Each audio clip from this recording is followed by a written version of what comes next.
Good morning, welcome. This is our first Capital Chat of 2024. For those who don't know me, I'm Brooke Lovelace. I'm the Executive Director of the Iowa DD Council.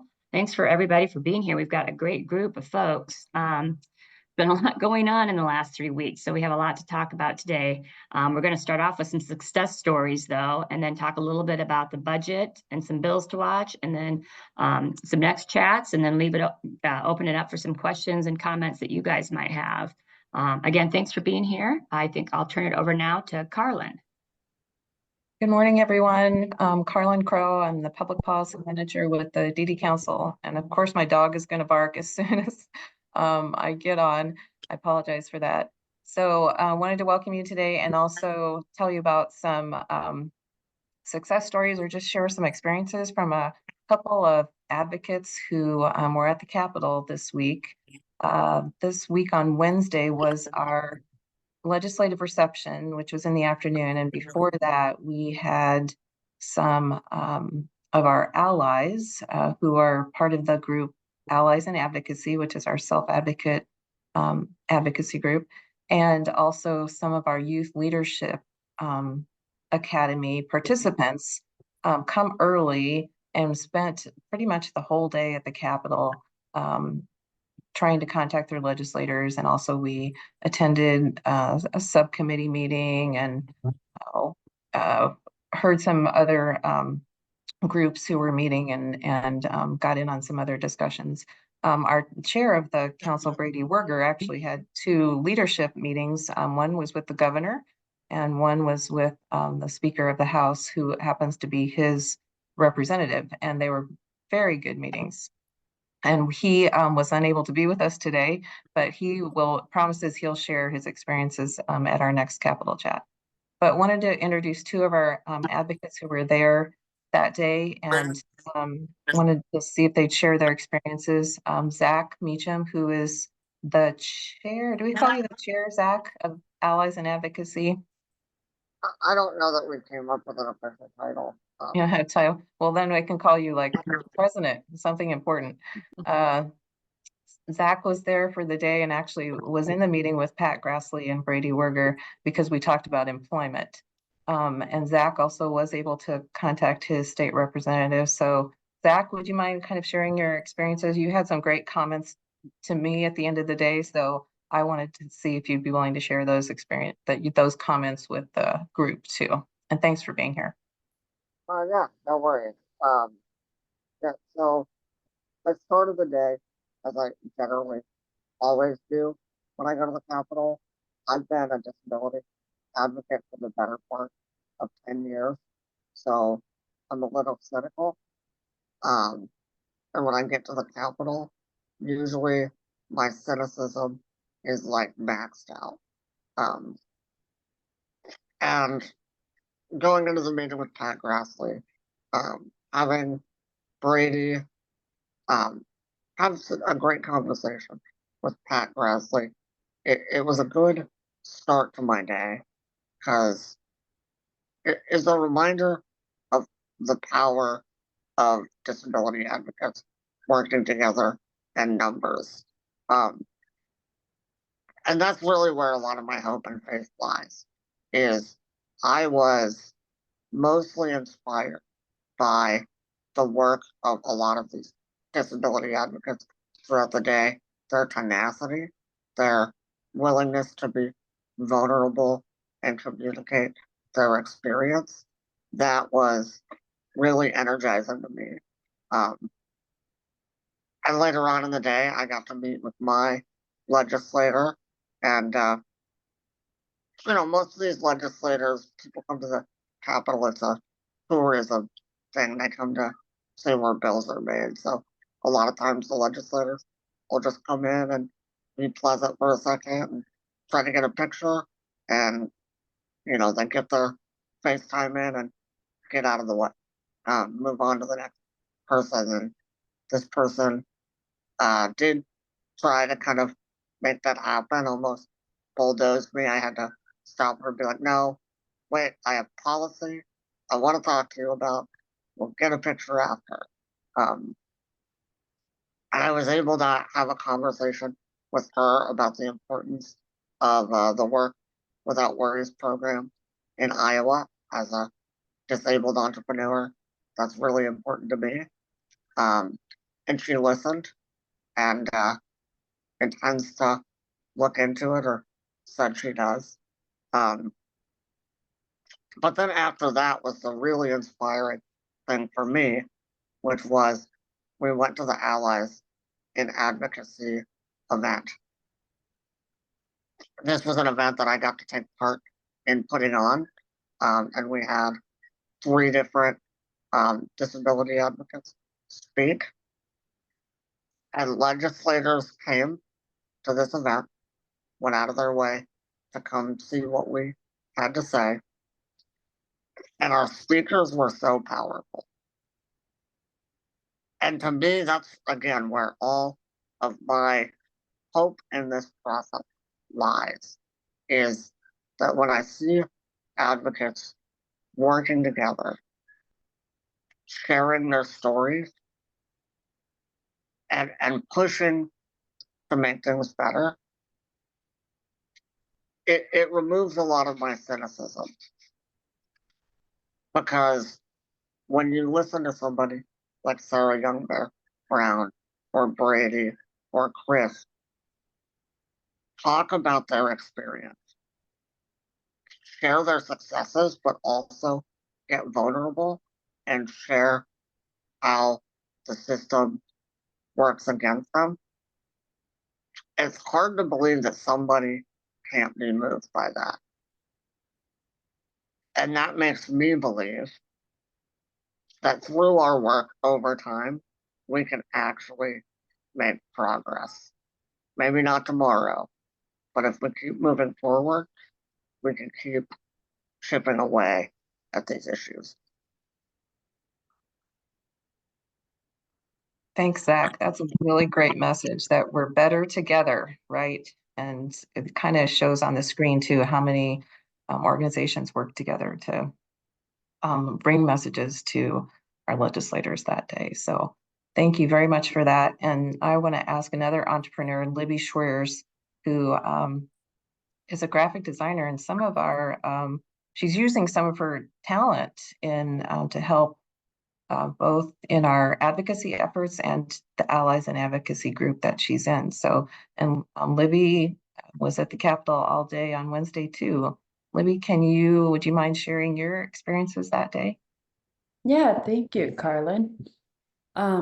So Wednesday was my first time being at the Capitol, actually. I'm a little bit newer to the advocacy world. I've been doing things for maybe 6 months to a year now. So it was a really, really good day and an eye-opening experience for me. I mean, especially just being in the Capitol building and seeing how things work. And I thought that was really interesting. But I also learned a lot because we sat in on a subcommittee meeting, and we kind of figured out how we can communicate with our legislators. And I didn't really know that you could go to the Capitol and kind of go through the motions. And if they're available that day, you can actually have a meeting with them. So that's really good to know that I can take it upon myself and just go to the Capitol and do that. Well, my senator that I wanted to speak with was not available on Wednesday. However, I happened to run into another senator. Her name is Carrie Kelker, and she is from my hometown of Dyersville, Iowa. So I've known her for a long time, and I've been kind of working with her the past couple of weeks on like disability employment issues. So I felt like it was like fate that we ran into each other and we got a picture, and she knows my senator very well and is really close with him. So she said she was gonna text him and we can arrange a later meeting to talk with him. So even though he wasn't there in a roundabout way, I feel like it was a really productive day, and I learned a lot. And then, yeah, like Zach mentioned, we had our first Allies in Advocacy open house event, and that went super well. We had a great turnout. We had legislators there. The speakers were amazing, and it was moving, and it really like made me feel like I was part of something. And kind of like Zach was saying, like, I think slowly but surely we can definitely make some progress if we just continue to speak up and show up and, not let things go. Like, if we just keep pushing, we will get to where we want to be. That's great, Libby. Thank you. Thank That's you. great stories. And both Zach and Libby, as I said, were there to the bitter end. It was a long day that day, and we all hung in there till the end. And they both said at the end of the day, I want to do this again. So success stories all around. Thank you for sharing today with the group about your success, and we hope to hear more. Yeah. So I'm going to turn it back to Amy. Well, over to Amy now, who we haven't heard from. And hopefully we're hoping that her voice lasts through this presentation, because I don't want to have to take over, Amy. Well, yeah, sorry for those of you that, if you can't hear my voice, but it is actually better than it was yesterday, so that's a win. But apparently I've been talking too much at the Capitol, or yelling maybe is the case. But I just wanted to open up. I know we went over this last Capitol chat, but I know we've got a different crew, just to level set kind of where we're at in the legislative process. Because it's a short session, we have deadlines about every month. So it's about a month in between each deadline. So the first one actually passed last Friday, when anybody who wanted to sponsor a bill, like have their name on as the sponsor, had to ask for that bill by last Friday. So committee chairs can still ask for bills, but leaders can ask for bills, but your rank and file legislators only had until last Friday. Our next big deadline is coming up here just in a couple weeks. On February 16th is the first, we call it a funnel, because all the bills go into the funnel and fewer come out at the end. You literally have to get past the first hurdle in the process is getting out of committee. So that's the first thing that has to happen. And if you don't make it out of committee, if the bill is stuck in committee on February 16th, it's dead for the rest of the year. So if you see bills you like in our bill tracker, and want to make sure they get through that first hurdle and first funnel, now's the time to talk to your legislators, because they've got to have a subcommittee meeting, pass it out of subcommittee, and then get it before the full committee and vote out. So time's running out. They only work 4 days a week. So there's not a lot of time for subcommittee meetings, to get it all done. Then the next funnel deadline is a month later. And that's a bigger one, where they actually have to pass one chamber and then get out of committee on the other side. So all of this is going to happen in a month, or, in the next 4 months. You can see the final legislative day is April 16th. So hopefully, budget should start in that last month, March to April as well. So it's just a lot of work in a short amount of time. And you'll probably notice as we start to talk about the bills, there's some really big bills that they're going to be considering this year, and not easy bills, probably very long bills. But I wanted to go over the governor's priorities. that she announced. I know that many of you probably have read the written reports, but one of those issues is cutting taxes faster than they had planned. In 2022, the legislature cut income taxes, and that was supposed to ratchet down to about 3.9% flat tax. So everybody would be taxed on income at 3.9%. The governor wants to move a lot faster and make that 3.65% this year and 3.5% next year. And why I bring that up with you is that you can see this line here. Right here, I kind of drew a line. You can see this is 2022 when they passed the income tax cuts, and now it's starting to go down. The blue number is the total revenues we're bringing in to the state. And we've got some balance carryover because we haven't spent a lot of our extra federal funds, and there's money, they've been spending less than what they could each year. So that's been kind of helping us keep our budget pretty stable, but you'll notice that we're losing money. And that's important because when you look at the next page, if you look at what health and human services and education is, that's 83% of the entire budget. 83% of the entire budget. So when you go back to that line and you see, where do you think those cuts are going to have to happen? It's going to be in that bulk of education or health and human services, a large amount of which is Medicaid. If you add in prisons and the courts, that's 92% of the budget. And those are kind of considered things that you can't really not pay for.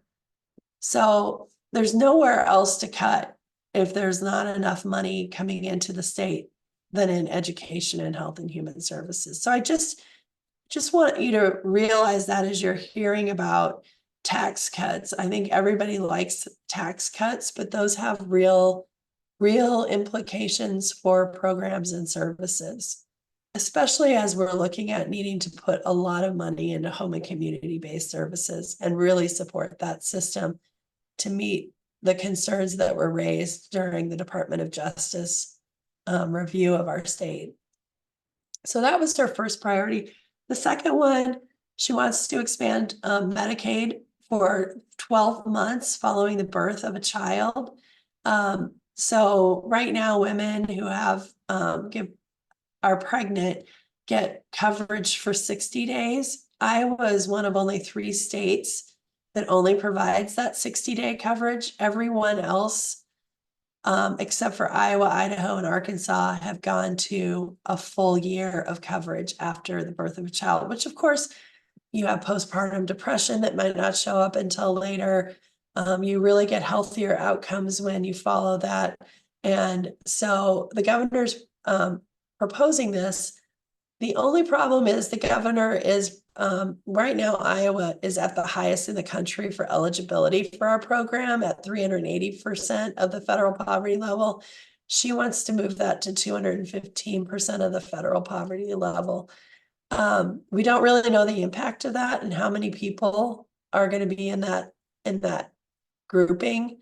My understanding is 215% is the average of all states, but a lot of our borders have 250%. So I don't know if there's some flexibility there or not. And we know that last year they estimated the cost to go without any reduction of eligibility would be about 5 or 6 million. So not a lot of money to cover that, the moms and kids, babies after that. And we know that there are cost savings related to that too. And I think the Department of Health and Human Services is looking at those cost savings as well. There is a bill, House Study Bill 500, but the governor's bill is not out yet. And we understand that's the one that's going to be the lead bill. So they won't move House Study Bill 500. They'll work on the governor's bill when it comes out. The other policy priority she had, and I know we've spent a lot of time in our newsletters on getting rid of the boards and commissions review and getting rid of boards and commissions at the state level.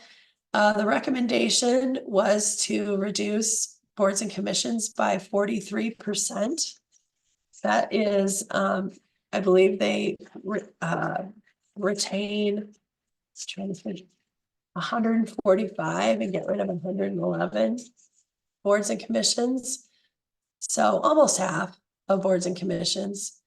But what's important is that to think about, that's a lot fewer opportunities for Iowans with disabilities and Iowans in general to serve on those boards and commissions and be a part of state government. We anticipate it's over 450 people, fewer people being on boards and commissions. So that, is a big piece because the Iowa Developmental Disabilities Council has worked really hard to work with individuals with disabilities to have them apply to be on boards and commissions so that their voices are heard on lots of different boards and commissions, not just ones in the health and human services area or disability area, but the plumbers board and other boards and commissions. There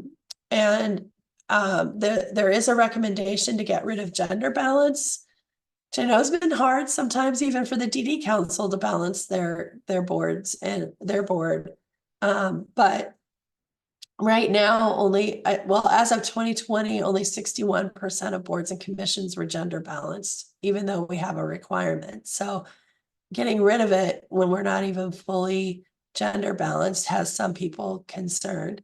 And I just wanted to highlight a couple of the ones that are up for elimination: the Advisory Council on Brain Injuries, the Children's Behavioral Health System Board, Mental Health and Disability Services Commission, Congenital and Inherited Disorders Advisory Commission, and the Commission on the Status of Persons with Disabilities.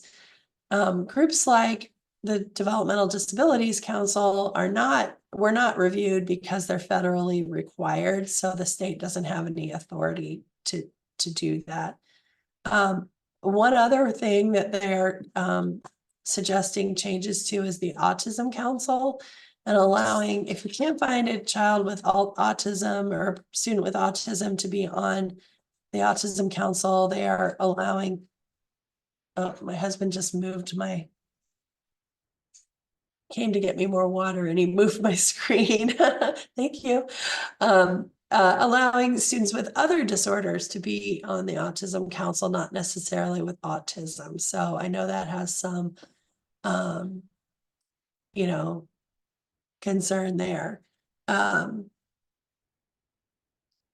I can go on to the other one. The other priority I know a lot of you have looked at is the change of behavioral health districts and how we do those regionally delivered mental health and disability services. They're proposing, and this is a draft, 7 districts, and there would be an organization that is picked to be the lead agency and the lead organization to administer the mental health, substance use, community mental health center block grants, tobacco partnerships, all of those funds. You'll note that disability isn't included in behavioral health districts. They want to move that to the aging and disability side, and be a part of the aging and disability resource centers, but we have not seen a plan on that side. But all of this is supposed to go into effect July 1, 2025. And we don't have a bill yet. So I think there's a lot of concern about the quickness of this as well. And how all of that works and moves when you have an ADRC system that is really doesn't have any disability in the aging and disability resource centers, is more focused on aging because that's where the resources have come from. There have been no resources for that. So I think there's some trepidation about what that means. And then I wanted to go to special education changes, and I'm going to pop it over to Carlin to talk about this because she's done a lot of work, had a lot of conversations about the changes that are proposed with the area education agencies. I just wanted to note before she starts that we do have a special page on our website there. It's iowaddcouncil.org/AEAs. Just because special education was longer to write for a URL. So That's AEAs, but it really is about special education. So as we find resources and information, we will put it on that that part of our website. Thanks, Amy. And yeah, I'm sure that you all have heard about this bill and this legislative proposal and the governor's plans. And also, hopefully, you've heard that because of a lot of pushback, a lot of people expressing their just expressing their voice on what they think about this, that there has been a slowdown of movement on where this legislative proposal might go. And we had a lot of conversations about it on Wednesday with legislators, and maybe have some news to share about that, although it's still very unknown. And we'll come back to that. But in case you don't know all the details of the bill, the the emphasis is on AEAs, and the proposal and the language around it has said they're not getting rid of AEAs. AEAs will still be there, but they're basically dismantling them the way they are now. A lot of the services that AEAs have provided would not be provided by AEAs, and they would all move under the Department of Education. So they would not be independent from the Department of Ed, even though Department of Ed still has oversight right now. But their main oversight is local boards who are the leaders of local AEAs. So the focus, as the governor proposed, would be only on special education, and she's, because of pushback, has also turned that idea around, although we haven't seen any new changes yet. But a lot of discussion has been kind of like, what does that mean? If it's special education services, or is it teaching? Is it about resources? And so that's where a lot of our education is taking place, and a lot of things also that we're learning from teachers, AEAs, and parents, and the things that AEAs provide for them, and how the school districts and the AEAs work together. There's also some other issues in the bill that may not have so much to do with special education, which is our concern, but just the takeover of the AEAs means that they'll not only lose local control, they'll lose their local property. So that affects your local taxes and what you've already paid for your AEA. That all comes back under the state. The resources that they use for traditional students also would come back to the state. And there's the teacher salary increases were also added to this bill, although they only are for 1 year for salary increases. So that means that school districts then have to figure out how to make those new salaries available, or raise more money, basically, try and find funding for to maintain those salaries. And that's been a big discussion since it was revealed that those teacher salary increases are only for 1 year. So because of all of the pushback from almost everybody, it seems like, on this bill, and there's been a lot of kind of new advocacy groups that have grown out of it. There are a lot of people working together who've never worked together before, including the school boards, the AEAs, and other advocate groups for education are now pulling together to at least stop this proposal the way it is funded now. And our messaging around it is that we were pleased to see that people are talking about special education and how we can make special education better in this state, but that apparently this is not the way to go about it. And we all know that dismantling the AEAs as they are now is not really addressing the problem. So when we are focusing on this bill and trying to educate even legislators who are getting a lot of education from their constituents, which is great, and they say to keep it coming.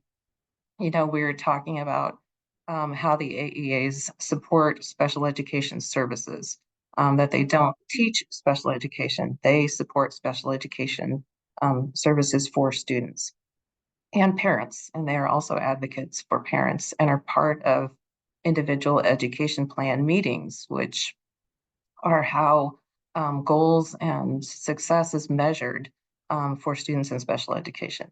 So we are, trying to keep our focus on that, and also talking about, if this isn't the way that we can make the best changes to special education for our students in our state, giving legislators ideas of what should be the focus. Because we know that there are students who aren't getting the services that they need, and there are schools who are not able to fully fund their special education positions. Even AEAs have said that they don't have as many staff as they need to in some rural areas. So, what is needed to bring up the funding that's needed for special education? And we actually talked about this last year in the session, last legislative session, when the educational savings accounts bill went through, that currently special education is not funded at the amount that it needs to be. It's underfunded by about $140 million was what was reported in last session. And that's not being looked at all. In fact, what's being looked at is cuts through the AEAs. So if you're contacting your legislators about this, and they have said they've got hundreds and hundreds of emails about this bill, but to keep them coming, and they want to hear your stories. So focus on your stories, make it as brief as possible, and just come to that point and make a suggestion about what could be better for either yourself or your students that you're working with. And if you have any more questions on this, please feel free to reach out, and we can answer what we know about it, which we think that the bill in its current form is not going to go anywhere. They're working on maybe not even amendments, but rewriting it in one of the chambers. But there are many legislators who do not want to see it go anywhere in the form it is right now.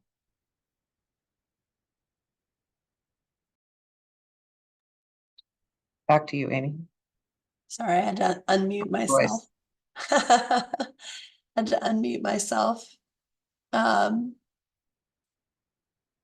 Get this moving here. All right, just to focus over on budget before we go to bills. And we do have a lot here. I'm sorry to throw a lot out all at once, but just we won't concentrate a lot on the budget because that'll come later in the year. But the governor is recommending some additional dollars for Medicaid, although not a lot compared to what you think you might expect with us being under scrutiny by the Department of Justice. There is a little bit of a bump for home and community-based service providers. So 14.6 million. I think they were expecting more closer to 40. And also, especially because inflation is just higher and they can't increase wages enough. And some additional dollars for home health reimbursement. And then also you're going to see $35 million increase for MCOs. That's not actually an increase. Last year we taxed MCOs $35 million, and then we are giving it back to them, but it's going to draw down additional federal funds. And those federal funds, Medicaid keeps. They don't give it to the MCOs. So it's kind of it's a legal scam. It's perfectly allowed, but it just is a way to get more money into the Medicaid budget without appropriating any additional state dollars. So I don't want people to think that's an increase to MCOs because it's really not. I didn't put this in here, but there's also a $5 million increase to help with case management. I believe that goes to the MCOs though. So we'll have to see and watch how that pans out. And as you can see, there's a little bit of extra for voc rehab, but they have a pretty good match rate. I can't remember, is it $1 draws down $3 of federal money? Carolyn, yes, she's nodding yes, so $3.70. $3.50. So if you multiply $120,000 by $3.70, you'll get the amount that'll generate for the state. So it's a good amount of money to additional dollars. I also always like to show the graph. You can kind of see we haven't really gained a lot of ground in funding for the HHS budget. It's kind of just hovered around the same amount of money. And other funds are things like tobacco funds and other settlement funds that are there.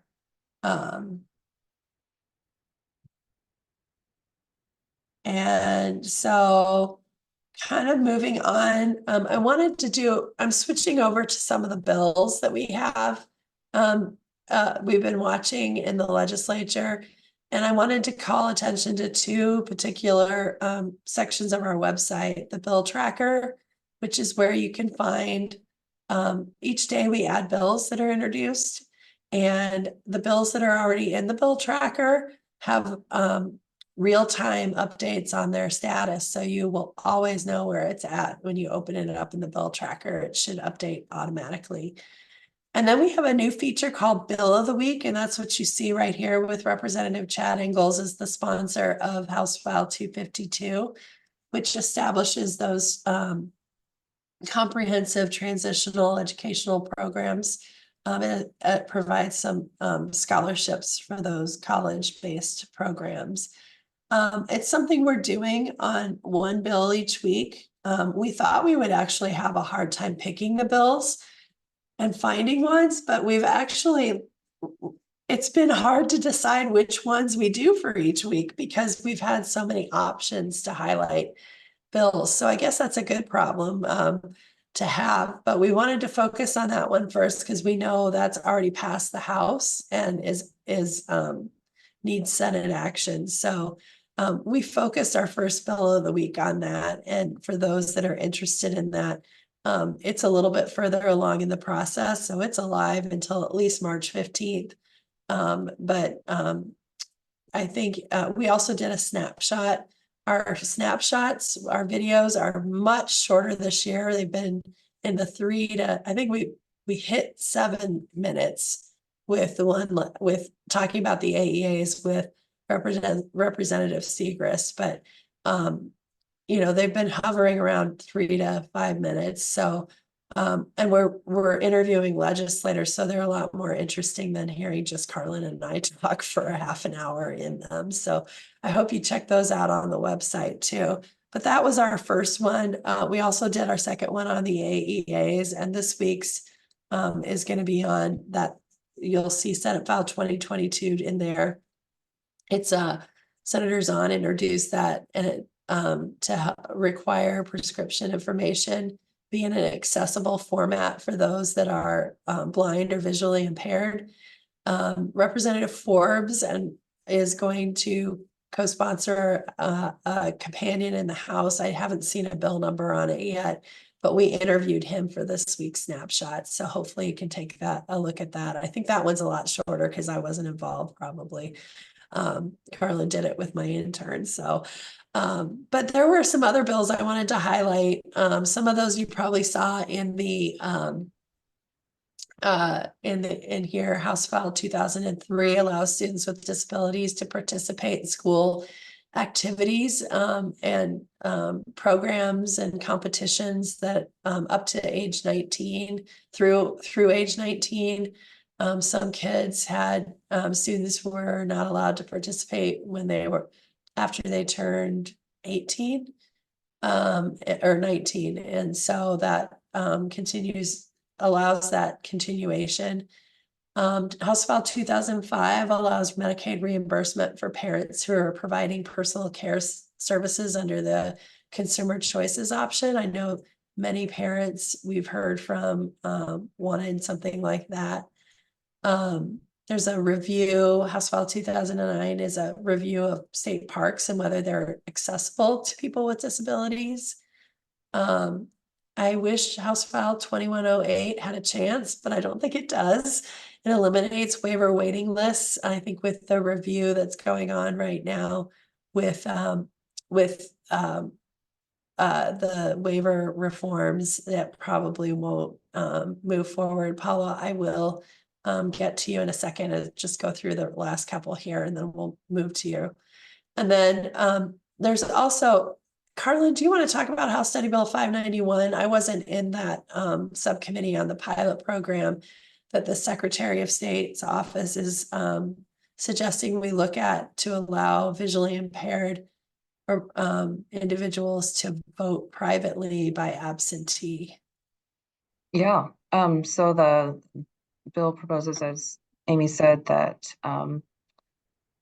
there can be absentee voting by mail for people with disabilities, and particularly those who are visually impaired, which is a great step to helping improve accessibility for people who might have difficulty getting to a polling place, or when they get to the polling place, they are not serviced as they need to be, because sometimes people who are running the polling places don't know how to use the accessible equipment, and that's one of the reasons for this also.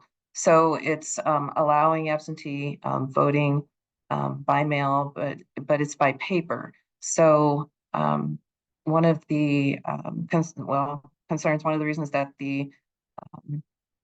our advocates who might be blind or visually impaired are not completely in favor of this is because it still does not allow them to have private, independent way to vote. They have to use a piece of paper to mark their vote and then send it back in. So they would like for it to be completely electronic, and the state just is not quite there yet with the ability to do that. So they're looking into it, but at this point, the pilot program would launch this as a first step into helping making voting by absentee more accessible. Thanks, Carlin. I also wanted to highlight two other. Senate File 2045 is the Work Without Worry bill on the Senate side. I think there's going to be, we still have the ones left over from last year, but it allows you to work to your full earning potential without risking loss of the services. We are going to cover that in a future bill of the week. So stay tuned on that. But it is something that is starting to get bipartisan support, and I think the Health and Human Services Department is looking into it as well. So, oops, I don't know what I just did. I just jumped way ahead, didn't I? And then also you can see Senate File 2066 would allow us to make the special ed teacher, lead special ed teacher, not a coach or an athletic director, the person that determines whether a student with a disability can play a school sport. And so I'm going to ask Paula. Paula, do you want to unmute? You had a question. Yeah, it's about House File 2005. We've already amended our state plan, waiver plan, to allow people, it's a pretty good definition. Parents, spouses, and other legal representatives to be reimbursed for CCO. I mean, it is in the works. They are waiting for CMS. The reason I know this is I did a lot of consulting in 3 states who wanted to try and pass this legislation, and I'm just going to tell you, those got really ugly, and we did not end up with the bills we wanted. I know we're limited on time, but I'm just going to share that there were allegations made that if we let parents pay, all these dire things were going to happen. And they did restrictions such as you can't do it if you had more than one child in the home, because how could you be providing services? So from my perspective, I'm not sure that we want to go down that road, especially since it's already been amended. It was done, the states had the option once the K amendments went away, and we're just waiting on CMS approval. So just a caution, that concerns me a little bit.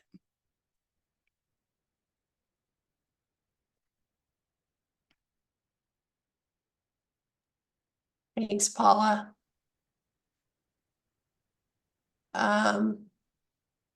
Carlin, can you answer Pam's question about the up to age 20? I know we had a conversation about 21 versus 20 on the services in the school. I think it's because Iowa schools interpret it as until you turn 21, even though it says through 21. I think the bill is not about who gets services till what age. It's only about if they can participate in sports or not. I know what you're asking, Pam. But this was about sports, and I don't know why, but for some reason they can only participate in sports up until age 20, and I think this was not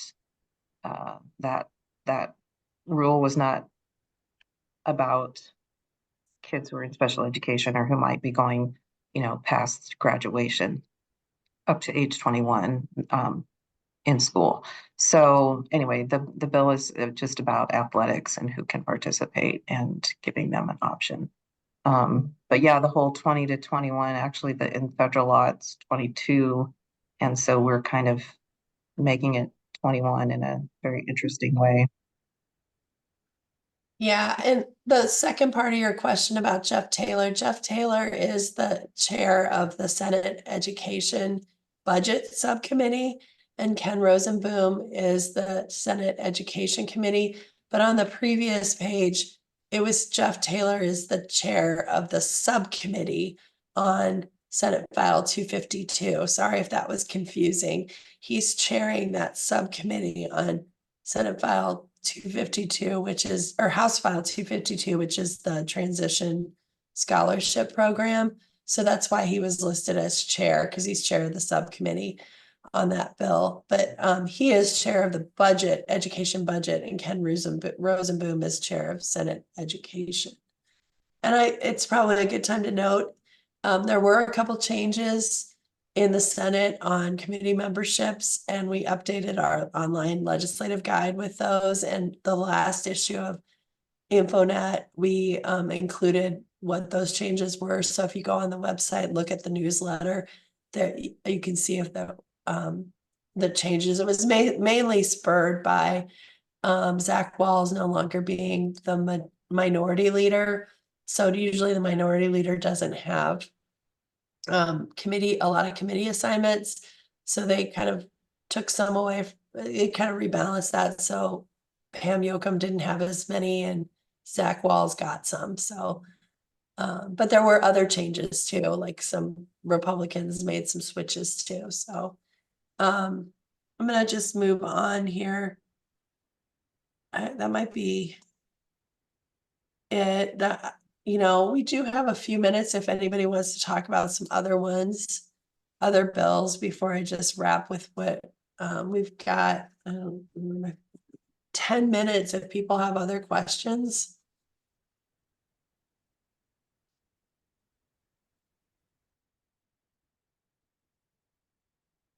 Oh, thank you, Bridget. Sorry. I did get some information on the athletic eligibility. So it just has to do with athletic eligibility requirements. So that's why the ages were different. So Pam, I can get you more information on that. Hi, Kay, go ahead. Hi. I don't have a question, so if anybody else has questions, I just have a comment about the event the other night at the museum, the historical buildings. And these thoughts came to me when Zach was talking at the very beginning of the meeting. So if there's other questions, let me hold back.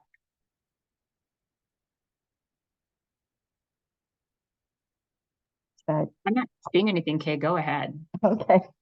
Well, when Zach said he's a cynic,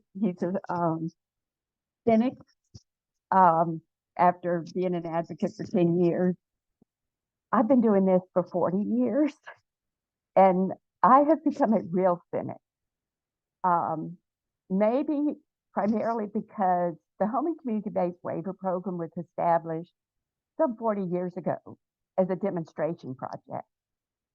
And a whole generation has grown up, and we still have waiting lists. And even people that are on waiver services can't get the staff they need. Staff's unreliable. Y'all know all the issues we have.